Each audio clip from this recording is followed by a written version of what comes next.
साईं बाबा को बहुत लोग मानते हो, जिनके इतिहास को 100 साल अभी पूरे हुए ईस्वी सन 2018 में। ईस्वी सन 1918 में इन्होंने शिरडी में समाधि ली थी, ऐसा कहा जाता है। 100 साल इनकी समाधि को पूरे हुए। कई लोग इनको भगवान मानते हैं, कई लोग इनको चमत्कारिक देव मानते हैं, कई लोग इनको महापुरुष मानते हैं। वहां जाते हैं और मत्था टेकते हैं। जरा सुनिए ये कौन थे। मेरा दावा है, हिंदू हो या जैन हो, जो इनको मानते हैं, उन 100 में से 99 लोगों को भी ये पता नहीं है कि ये कौन थे। 99 लोगों को भी ये पता नहीं है कि ये कौन थे, कौन है, इन्हें क्यों लाया गया, ये 99 को पता नहीं। बेवकूफी की पराकाष्ठा देखो, जब पता नहीं और मानते हैं, पता नहीं और स्वीकार करते हैं, पता नहीं और पूछते हैं। बहरुद्दीन पिंडारी नाम का एक व्यक्ति था। ये अफगान से यहां आया था। ये पिंडारी जाति का था। ये मैं तब की बात कर रहा हूं जब औरंगजेब का खात्मा हो चुका था और मुगल साम्राज्य समाप्ति की ओर आगे बढ़ रहा था। धीरे धीरे मराठाओं ने अपना वर्चस्व जमा लिया था और वे हिंदू साम्राज्य की स्थापना के लिए बहुत मजबूती के साथ में आगे बढ़ चले थे। भारत के अंदर, भारतवर्ष के अंदर, अखंड हिंदुस्तान में जोरदार हिंदुत्व साम्राज्य का, हिंदू साम्राज्य का विस्तार होने जा रहा था। ये मैं तब की बात करता हूं। ये पिंडारी लोग लुटेरे हुआ करते थे। ये पूरी अफगान की जाति लूटने फाटने के लिए यहां पर आई थी। मुगलों के काल के अंदर इसने अच्छी खासी मात्रा में जगह जगह लूटपाट की थी। हिंदुओं को टारगेट बनाना, उन्हें लूटना, उनके पैसों को छीनना, उनकी बहन बेटियों को छेड़ना और पसंद आ जाए तो उनकी बहन बेटियों को उठा लेना, ऐसे इनके कर्तव्य हुआ करते थे। 1838 में इस बहरुद्दीन का माफ कीजिएगा, 1838 में इस बहरुद्दीन का जन्म हुआ और यह आगे बढ़ा। उसके बाद में एक फिल्म आई, वो हिंदी फिल्म थी। उस फिल्म को जगह जगह पर दिखाया गया षड्यंत्र के आधार पर। फिल्म में यह बताया गया, औरंगजेब के मरने के बाद पहली बार जब बोलने वाली फिल्में आई, पहली बार जब फिल्म आगे बढ़ी, वो ब्लैक एंड व्हाइट मूवी, जब फिल्मों का जमाना आया, तब यह बताया गया कि ये बहरुद्दीन पिंडारी तो बहुत अच्छा आदमी और ये पिंडारी जाति के लोग तो देशभक्त हैं, देशद्रोही नहीं, ऐसा बताया गया। बावजूद इसके इस बहरुद्दीन ने जगह जगह डकैतियां करना, लूटना फाटना जारी रखा। बड़ी मात्रा में लोगों को तहस नहस करता रहा। इसने अपनी जिंदगी में कई सारी हिंदू महिलाओं के, कन्याओं के बलात्कार किए, कितना ही सारा नुकसान पहुंचाया। अंततः जब धीरे धीरे मराठा साम्राज्यों के सामने, उधर झांसी की रानी, झांसी के अंदर लक्ष्मीबाई लोहा ले रही थी, उस वक्त अंग्रेजों का आगमन हुआ। अंग्रेजों को यह बहरुद्दीन बहुत नागवार गुजरा। इन्होंने जैसे तैसे करके इस बहरुद्दीन को भगाने के लिए, पकड़ने के लिए खूब कोशिशें की। यह बहरुद्दीन बेस बदल करके भागता हुआ अहमदनगर आया, जिसे नगर कहा जाता है, महाराष्ट्र का बहुत बड़ा एक शहर है। अहमदनगर आया और सुनिए, इतिहास ये कहता है कि यह बहरुद्दीन पिंडारी अहमदनगर के अंदर एक वेश्या के घर रहा। उस वेश्या को अपना बना करके उसने वहीं पर अपना आशियाना बना लिया वेश्या के साथ। आगे जाकर उसने शादी की या नहीं की, इसका कोई सबूत नहीं। वेश्या के साथ रहते रहते 2 संतानों का जन्म हुआ। एक था लड़का जिसका नाम रखा गया चांद मियां। बहरुद्दीन ने अपने बेटे का नाम रखा चांद मियां। थोड़ा बड़ा हो जाने के बाद में बिना पढ़ाई लिखाए इस चांद मियां को अपनी डकैतियों में जासूसी के तौर पर बहरुद्दीन पिंडारी ने उपयोग करना प्रारंभ किया। जगह जगह ये चांद मियां, छोटा सा बालक, एक चद्दर लेकर के भिखारी के तौर पर फटे पुराने कपड़े पहन करके अलग अलग जगह पर बैठता, बाजारों में बैठता, आए गए माल की वगैरह बातमियां लेता, किसके घर में क्या आ रहा है जा रहा है ऐसी कोशिश करता। और समय समय पर कभी दिन में, 2 दिन में, 5 दिन में, 10 दिन में अपने पिताजी को, बहरुद्दीन को समाचार पहुंचाता कि आज इस घर में इतना माल आ रहा है या यहां इतना सामान आया है। और इस प्रकार डकैतियों का मामला आगे बढ़ता कि यहां कोई सुरक्षा के प्रबंध नहीं होते हैं, कोई पहरेदार नहीं होते हैं, ये चीज चलती रहती। अंततः परेशान होकर शंकाओं के आधार पर अंग्रेजों ने बहरुद्दीन को तो भगाया, आगे जाकर वो अफगान चला गया, उसकी मौत भी हो गई। चांद मियां, उसका बेटा, छिप छिप करके रहने लगा, बड़ा होता गया। एक दिन अंग्रेजों ने उसे पकड़ा, जेल की सलाखाओं के पीछे डाला। 8 साल तक ये चांद मियां जेल में रहा। अंततः ये छूटा। मराठा ताकत के साथ में अंग्रेजों का मुकाबला कर रहे थे। झांसी की रानी भी किसी भी हालत में अंग्रेजों को घुसने नहीं दे रही थी। अंग्रेजों को लोकल गुंडे चाहिए थे इन लोगों के सामने लड़ने और इनको परेशान करने के लिए। चांद मियां ने पैसे लेकर के झांसी की रानी के खिलाफ में अंग्रेजों के पक्ष में गुंडों को इकट्ठा करने और लड़वाने और मगजमारी करने के लिए तैयारी दिखाई। अंग्रेजों ने अच्छे खासे मोटे पैसे चांद मियां को दिए। ये चांद मियां महाराष्ट्र से ठेठ झांसी गया। अंततः अंग्रेजों के हाथों झांसी की रानी लक्ष्मीबाई को मरवाने में इस चांद मियां की भी भूमिका रही। उसके मरने के बाद इन अंग्रेजों ने उस चांद मियां को नवाजा। कालांतर के अंदर एक नया नुस्खा अपनाने के लिए वो चांद मियां झांसी से आकर के शिरडी पहुंचा। वहां सुलेमानी मुसलमानों के साथ में उसकी पहचान हुई। मूल अफगानी पिंडारी जाति का ये चांद मियां बहरुद्दीन का बेटा वहां जाने के बाद में सुलेमानों के साथ में परिचय में आकर के सुलेमानों के लिए काम करने लगा। मुसलमानों की ये सुलेमानी जाति षड्यंत्र पूर्वक हिंदुओं और मुसलमानों के बीच के भेद मिटाने और धीरे धीरे इस्लाम का भीतर से प्रसार प्रचार करने का कामकाज संभालती थी। ये स्लो पॉइजन देकर के धीरे धीरे लोगों को मुसलमान बनने के लिए अलग अलग तौर तरीकों से कब्रों पर ले जाने या फिर अलग अलग दरगाहों पर ले जाने, उन्हें बदलने, उन्हें चमत्कार दिखाने के तौर पर परिवर्तित करने का काम करती थी। उनको ये चांद मियां मिल गया। वहां इसके लिए एक मस्जिद बनाई गई। मस्जिद का नाम हिंदू रखा गया, इस्लाम की मस्जिद नहीं रखी गई। लोगों को भ्रमित करने के लिए मस्जिद का नाम इस्लाम नहीं रखा गया, मस्जिद का नाम हिंदू के तौर पर रखा गया। इस इंसान ने अपनी जिंदगी में कभी कुछ काम किया हो, कोई साधना की हो, कोई धर्म चलाया हो, कोई धर्म ग्रंथ लिखा हो, कोई बहुत बड़ा व्यापक काम किया हो, ऐसा एक भी उल्लेख आज तक भारतीय इतिहास में नहीं है।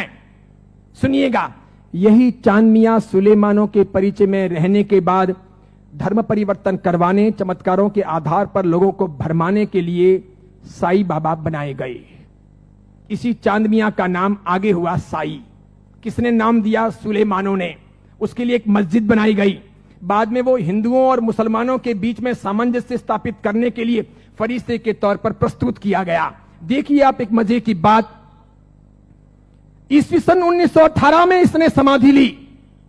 उसके पहले फिल्में जब आती थी तब हिंदुओं और मुसलमानों के बीच का बहुत बड़ा भेद था, बहुत भेद। हिंदू मुसलमानों को पसंद नहीं करते थे भारत में, और मुसलमान हिंदुओं को पसंद नहीं करते थे। मुसलमानों को ईश्वर के नाम से बहुत एलर्जी थी, हिंदुओं को अल्लाह के नाम से बहुत एलर्जी थी।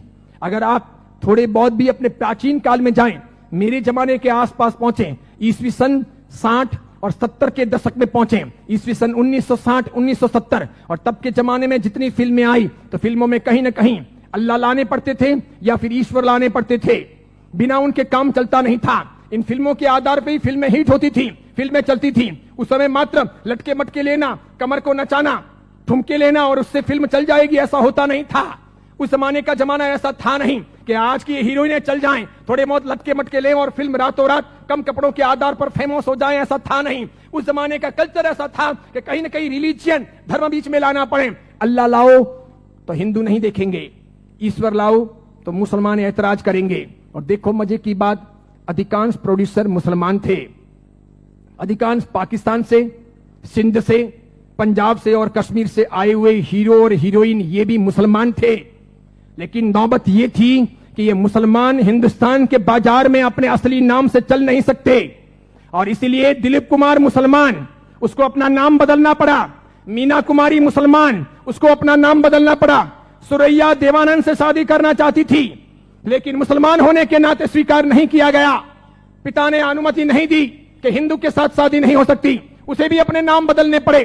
15-20 से अधिक ऐसे हीरो हीरोइन हैं 1960, 1970 और 1980 के दशक के, 1960, 1970 और 1980 के दशक के जिन मुसलमानों को मार्केट में चलने के लिए, स्ट्रेटजी बनाने के लिए अपने नाम बदलने पड़े। वो मुसलमान थे, उनको हिंदू दिखावा करना पड़ा। इधर देखो, जावेद अख्तर हो, सलीम खान हो, नौशाद हो और महमूद खान हो, ये सभी ऐसे प्रोड्यूसर थे जो जन्म से मुसलमान थे, इरादे से मुसलमान थे, हैं भी। इसके सिवाय अन्य आए और इन लोगों को अपनी फिल्में चलानी थी। इन लोगों ने एक तौर तरीका चलाया कि मुसलमान होने के नाते हिंदुत्व का समर्थन कर नहीं सकते और हिंदू देवी देवताओं को अपने को भ्रष्ट बताना है, क्योंकि आप पुरानी फिल्में देखिए और आज की फिल्में देखिए, किसी भी अल्लाह को कभी गाली नहीं दी जाती, किसी मस्जिद के ऊपर सवाल नहीं किए जाते, कभी कुरान के बारे में कुछ बोला नहीं जाता। लेकिन हिंदू देवी देवताओं की फिल्मों में मजाक होगी, किसी भी हिंदू देवी देवता को मानने वाले पंडे पुजारी को भ्रष्टाचारी, नालायक, रैप करने वाला बताया जाएगा, लेकिन किसी पादरी को, किसी भी मौलवी को रैप करने वाला या भ्रष्ट काम करने वाला नहीं बताया जाएगा। ये सब योजनाएं थी, वो मुसलमान प्रोड्यूसरों ने आगे बढ़ाई, बढ़ाते बढ़ाते उन्होंने वहां बढ़ाई कि उन्होंने देखा कि किसको लाया जाए।